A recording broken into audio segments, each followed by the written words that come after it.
And so you eventually became sort of head of the detail, right? Yeah, I was in charge of the detail, yeah. And one of the fellow that was there before me, he was promoted up, and I replaced him.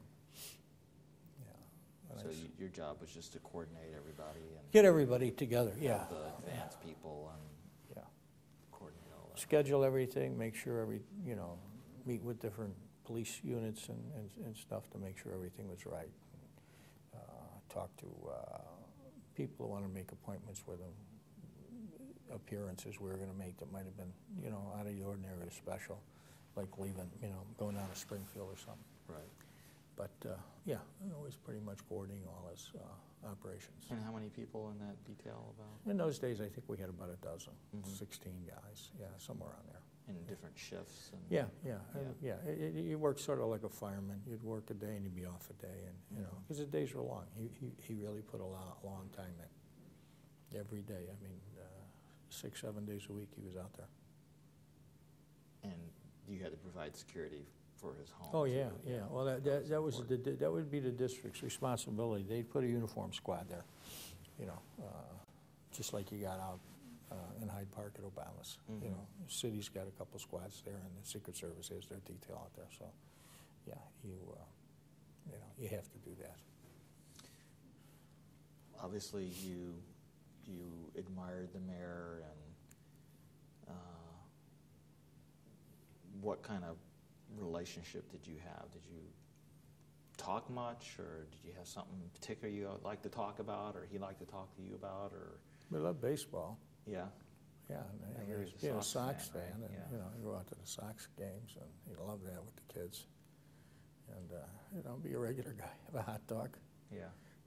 But he was a very, he was very focused on the city, and he was always so good. He was always so good to me, the detail guys, because he realized, these guys are a good bunch of guys. They're trying to help out and do the right thing, and they put a lot of time in, so that worked out well. Was there ever anything that you felt like was off limits that shouldn't mention or talk about, or? Well, it's like anybody else. There are certain things that you can talk about and feel free to and express, but there's other things that you just don't want to get into because you don't understand it. I was a young guy. It's a little beyond me when this man is making presidents of the United States and they're talking to him, and I remember when Jimmy Carter came to Chicago, and at that time he was the governor of Georgia, and I asked one of the policemen. I said, "Would you take Governor Carter up on the special elevator?" "Who?" I said, "Governor Carter. Just take him up. You got to treat him special." Right. He's the governor. He's coming in. He wants to run for president. And in those days, as everybody knows, most candidates would stop by and say hello to the mayor and say, "Can I count on some help?" Yeah. And so he brought him up, and about a year later, I said to him, he's the president now. Never sell yourself short. He's the president of the United States. Everybody years ago said, "Who?" Yeah. So those are the things. Lyndon Johnson, he was in Lady Bird. We became good friends with Bird. She came in to do a campaign out with Bonnie Swearingen. His husband John was the chairman of the board of Standard Oil at the time, and they were campaigning against billboards blighting the highways. And so she had Secret Service details. She stayed at the Ambassador East, and she couldn't have been any nicer. I mean, I was requested to be with her, and it was like 4 days, and she had me on the phone with the president, and she wrote in those days she wrote the White House Diary, or book, and she autographed it to my children. I had 2 at the time, a boy and a girl. Thank you, Marilyn and Vince, for a great time with your father. I love Chicago. Everybody, that kind of stuff. Yeah, so the kids look at that and they say, "Oh my God, my dad really knew these people." Yeah. but they were nice. I mean, they were nice people. That's pretty great. So there was a lot of opportunity to meet a lot of good people. Yeah. Yeah, I was very blessed. So did you meet LBJ or just? Oh, yeah. Yeah. We went down to Austin. Big guy, huh? Yeah, he's, interesting guy. I mean, it's like the current president. You know, he come to the pier Right. as a state representative, and now he's the president, There you go. So you never know. That's right. You You never never know. know who's gonna go into these Who's positions. ever good? Yeah, I mean, they're just regular guys. I mean, it's Teddy Kenny, Ted's kid. Son, young Ted, was over about 2 months ago to receive an award for his dad, and his father, Senator Kennedy, is just my relationship with him. He's just a fine person. Yeah. For He's a great leader. for all he's been through. And, Oh, boy. And in his commitments, he just would walk up to you like he knew you all his life. Come on, how's everything? And young Teddy is the same way. Just nice people. They're not people that are out of orbit. Right. They're Right. just You can have good. a normal conversation with You can them, have yeah. most of them are pretty good. Yeah. So. How was the press with the mayor? Well, the press hasn't changed. That's Yeah. probably, I mean, thank God for government in Chicago, or the press would be out of business. I mean, there's nothing left of the newspapers today. The old days, they were always chasing him from story to story. But I mean, the press corps in Chicago is interesting because they know how much they have to depend on the political stories Right. to sell To sell papers, papers. right or wrong. Well, certainly, I mean, I tell you that, and of course, as you said, you never know. You're going to wake up some morning and find out there is no more Tribune, there is no more Yeah, Sun-Times. I mean, it gets happen. thinner and thinner. There's Right. no advertising Yeah. at all. But it certainly seems like the Tribune is, at least for the current mayor, they just go after him like It's always been, what? nobody's business. It's something that never, ever stop. Did that get the mayor upset, or did he just kind of take You know it what in the stride? mayor would say? I don't even read the papers, and I'm sure he did most of the time because, his focus was on doing the right thing. Right. Yeah. And no matter what you do, you got to sift through the media, and most of the time, half of it's inaccurate or Right. a misstatement, or somebody told them this or somebody told them that. No, I don't.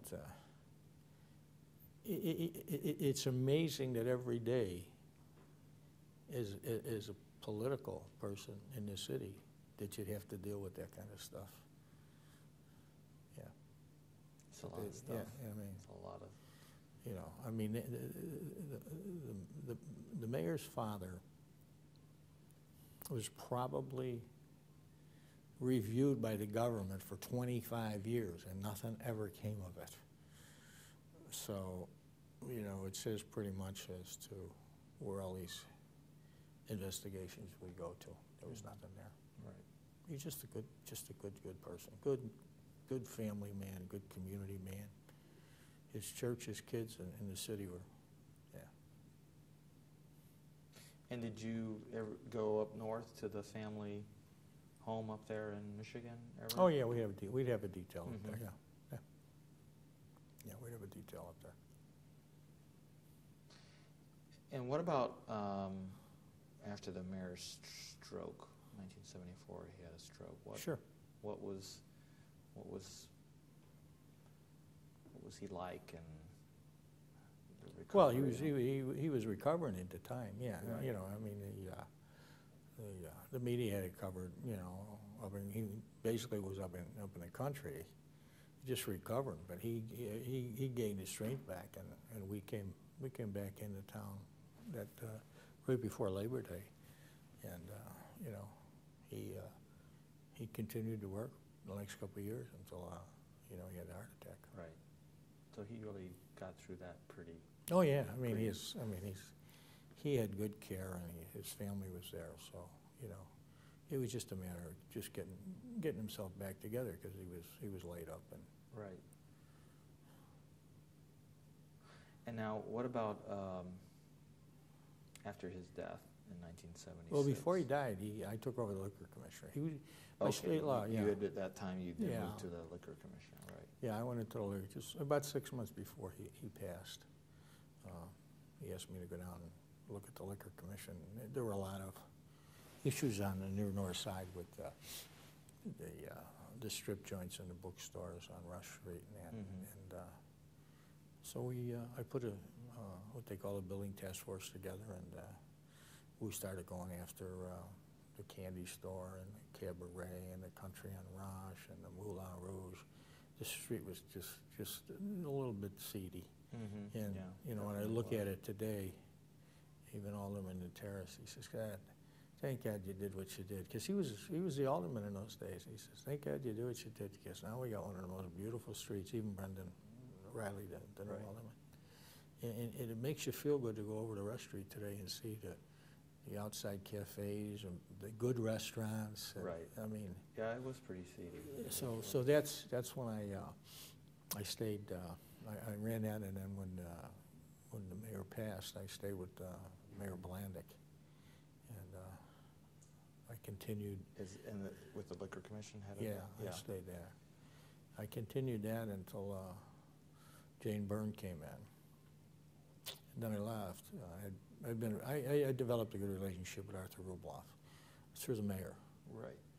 And you would drive him down to Evergreen? Well, it started out. It started out. The mayor said, "Can you give Arthur Rubloff a hand?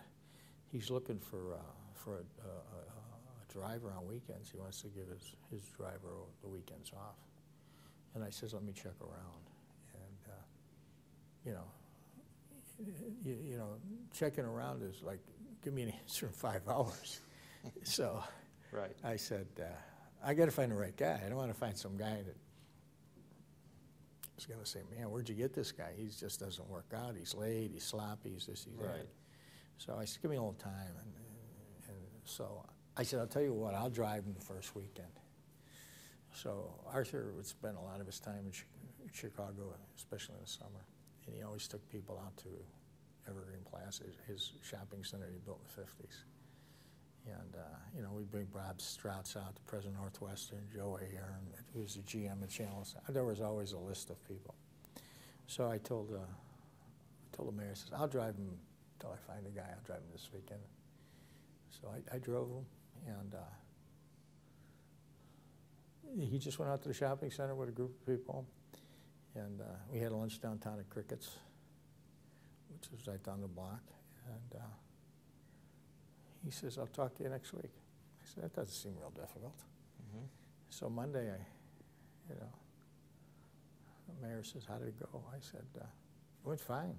I said, "You know, and I'll continue to search for somebody." He said, "Well, he called." He says, "He's real happy with you." I said, "Wait a minute." Looks like you got so a job.